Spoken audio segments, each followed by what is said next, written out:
السلام علیکم ورحمۃ اللہ وبرکاتہ۔ ناظرین، میں ہوں حافظ سمیع اللہ۔ آج ہم نورانی قاعدہ کا تختی نمبر 2 کا چوتھا سبق پڑھنے جا رہے ہیں۔ آپ سب اپنا سپارہ کھولیں اور میرے ساتھ آہستہ آہستہ پڑھتے جائیں۔ چلو بچوں، شروع کرتے ہیں چوتھا سبق۔ کاف الف،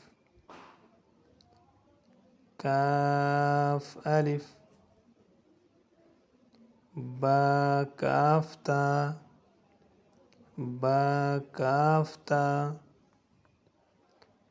تا کاف ثا، تا کاف ثا،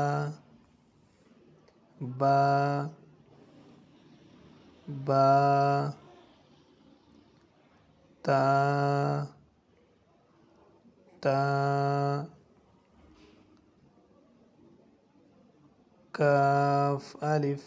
میرے ساتھ انگلی رکھ کے دوبارہ پڑھیے۔ کاف الف،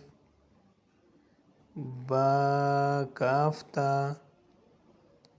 با کاف تا، تا کاف ثا، تا کاف ثا، با، با، تا، تا۔ ماشاءاللہ، آج کا سبق ختم ہوا۔ دوبارہ پڑھنا نہ بھولیں۔ اگر آپ کو یہ سبق پسند آیا ہو تو چینل کو لائک اور سبسکرائب کریں۔ اللہ حافظ۔